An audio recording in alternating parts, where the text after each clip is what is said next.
Atingido em cheio pelas delações da Odebrecht, o presidente Michel Temer participou de um café da manhã nesta terça-feira no Palácio da Alvorada. Na presença de deputados da base aliada, Michel Temer pediu resistência da classe política e disse que o Brasil não vai parar. A produção separou um trechinho do que disse o presidente nesta manhã.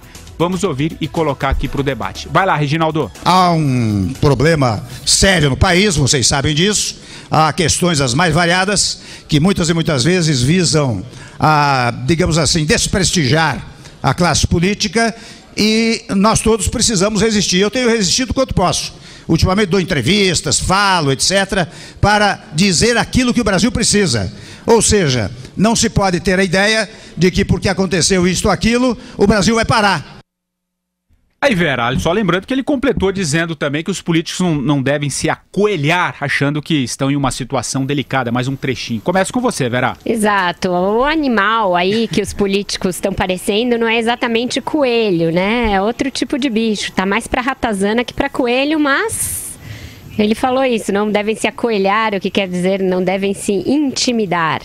Eu acho que eles deveriam se intimidar, se vexar, pedir desculpas, mas nenhum deles parece nem um pouco disposto a fazer isso. Acho engraçado o presidente dizer que este problema de saneamento é com o judiciário e que cabe ao governo e ao legislativo trabalharem, né? Como se não fosse trabalho suficiente para o judiciário julgar todas as lambanças que os coelhinhos aprontaram por ali, né?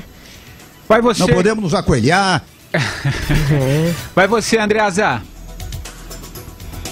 Curioso é que o presidente da República falando e os camaradas ao fundo de costas, né? Tinha um pessoal ali que não estava nem aí, sei lá, no buffet, comendo, se servindo. Eu acho que os políticos têm que se acoelhar, sim, diante da Lava Jato. A situação é de acoelhamento, minha gente. E do ponto de vista do funcionamento do legislativo e do próprio executivo, por escolhas em boa parte desses mesmos senhores e do presidente da República, a situação é de paralisia. Então não adianta o presidente ficar dando palavras de ordem e de estímulo ao trabalho, sendo que o seu próprio governo está comprometido, né? Tendo 8 ministros em graus variados, é verdade, citados nas delações, da mesma forma o parlamento. Então você estimula o parlamento a trabalhar no ano que é véspera de ano eleitoral, tendo que promover reformas altamente impopulares num congresso impopular, é uma receita, uma equação muito difícil para esse governo. Então, o presidente falou, eu tenho até dado entrevistas como se estivesse fazendo um favor, né, à população em fazê-lo. Ele tem dado mesmo entrevistas e é bom que dê esclarecimentos diários, mas isso não vai fazer com que ninguém trabalhe, presidente. Essa que é a verdade. Você, Marcelo Madureira, também nesse trecho que a gente ouviu, ele disse que está resistindo até onde ele pode, né? Ele, Michel Temer. Como é que você está vendo aí a colocação e essa resistência do Temer diante de tantas denúncias, Madureira? Ele não quer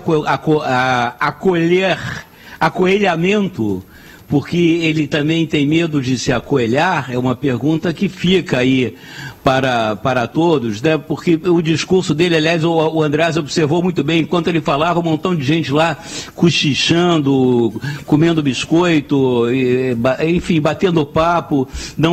Nem ali no café da manhã o Temer tem popularidade. O inacreditável, acreditável, a pergunta que fica, na verdade, é o seguinte: a quem os deputados vão se acoelhar, os senadores, né? Vão se acoelhar frente ao seu eleitorado, né? Vão ficar contra as reformas, né? Vão ficar contra o Brasil, a favor da sua reeleição em 2018 de uma maneira absolutamente populista, demagógica, enganosa, vão se acoelhar frente ao Ministério Público Federal, né? Vão entregar, né? Se entregar, né? Para a justiça. Enfim, viramos talvez uma república de roedores, né? Ratos ou coelhos, é tudo roedor. Essa é que é a verdade. É bizarro que ele fala ali, para eles resistirem, e fala assim, eu resisto quanto posso. Exato, até onde eu posso. É uma fala em tudo muito ruim, né? Porque as reformas não deviam ser... Ele colocou a negociação das reformas no mesmo balaio que a Lava Jato. Tudo que ele não queria fazer, ele acabou por fazer dentro do Palácio. Uma reunião que era para tratar das reformas, acabou tratando da Lava Jato, dando um salvo-conduto geral para todo mundo e usando o caso dele não demitir os ministros como um exemplo de como os parlamentares devem agir. Eu não acho isso uma fala razoável para um presidente da República, não acho mesmo. Bom, gente, vamos avançar um pouquinho e continuar, claro, falando do presidente Michel Temer. Em carta escrita do próprio punho, o ex-presidente da Câmara, Eduardo Cunha, disse que foi convidado por Michel Temer para participar da reunião com o executivo da Odebrecht, o Márcio Faria, e o ex-ministro Henrique Eduardo Alves, em escritório do presidente em São Paulo, mas confirmou que não tratou de repasses durante a conversa. Eduardo Cunha também afirmou que Michel Temer analisou o parecer sobre o impeachment de Dilma Rousseff 48 horas antes da abertura do processo. Começo com você, Andreasa. Como é que você viu essa colocação aí do Cunha sobre o Temer e a resposta do presidente Michel Temer? Ele tem muito que se preocupar com o que vem dizendo aí o Eduardo Cunha, Andreasa? Ele diz que não, né, Patrick?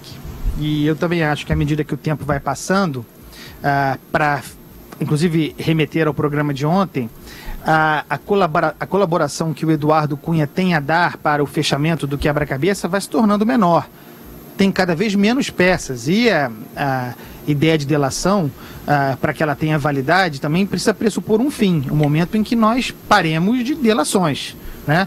Para que as coisas possam avançar, porque ficar reformando delação permanentemente é complicado. Esse tipo de relação, que me parece evidente que o presidente Temer tinha com o Eduardo Cunha, eu não conheço. Eu nunca tive esse tipo de relação. Então é difícil fazer uma análise entre os missivistas, né? O que me parece grave, ou melhor dizendo, importante, na carta do Eduardo Cunha, é dizer, e ele nega, ele desmonta tudo que o Temer falou até aqui, que o Temer sempre disse que, embora nós suspeitássemos que não, sempre disse que não participou do impeachment da Dilma, não trabalhou por ele, né, não militou por ele. Mas quando o Cunha diz que submeteu a ele o relatório 48 horas e que discutiram e que o presidente, então vice-presidente, disse que os termos estavam corretos juridicamente, isso é um elemento importante no debate. Contra o que o Temer não se defendeu suficientemente, a meu ver. E você, Madu?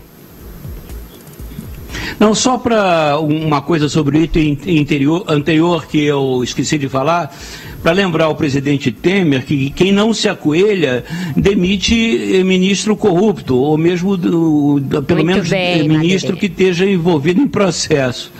Agora, com relação ao Eduardo Cunha e o Temer, eu acho o seguinte, o Eduardo Cunha já há um tempo, já dos primeiros depoimentos dele, ele faz uma espécie de chantagem com o presidente Temer, né, insinuando que sabe coisas. Eu acho que ele continua nessa trajetória.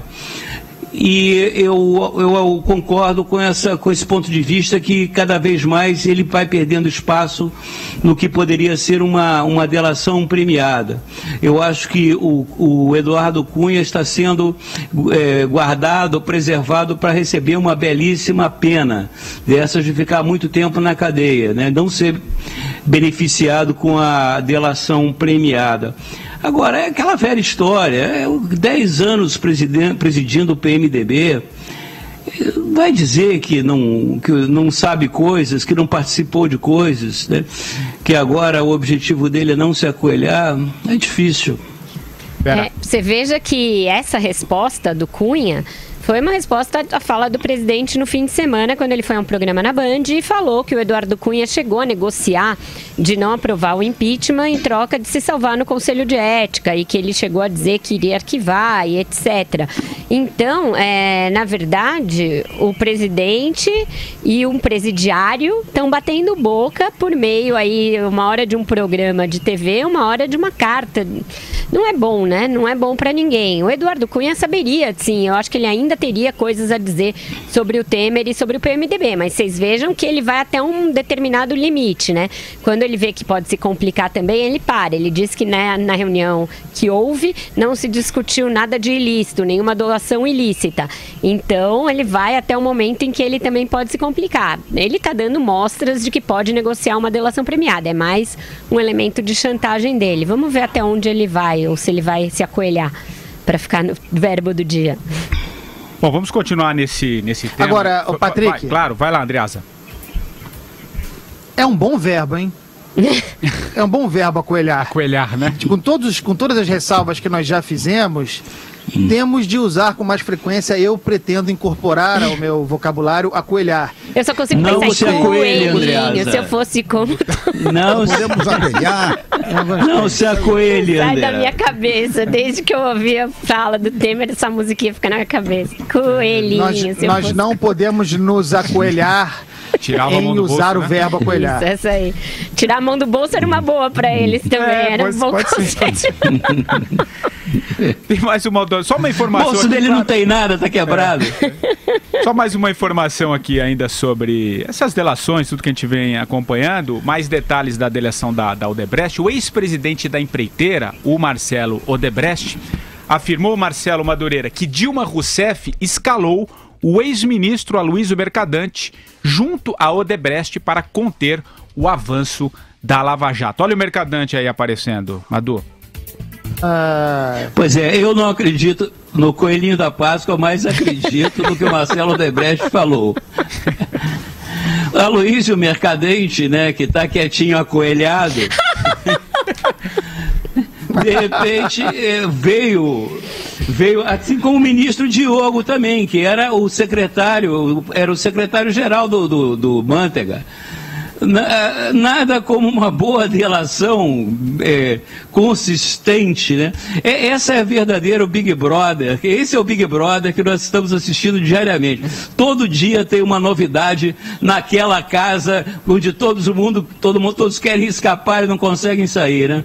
É impressionante. Essa do ministro Diogo também do Planejamento é mais um para a coleção do Temer, né? Mas enfim. E esse ele manteve, Mas né? o quê? Depois da Dilma, depois o Jucá lá, Pois é, e foi depois manteve. manteve o Diogo. Alguma coisa, Andreasa? Eu posso virar a página aqui? Patrick, Vai.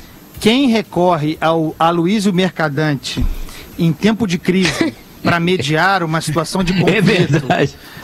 definitivamente não se acoelha. Não. Né? Entrega tudo, é o desespero. É o sinal do estado mental da presidente Dilma naquele momento. Olha, eu tenho um problema grande. Quem eu vou chamar para resolver? Aloysio Mercadante. É o aloprado, né? Tá brincando. Isso é o ajumentamento. Isso não é acolhimento, é ajumentamento de um problema.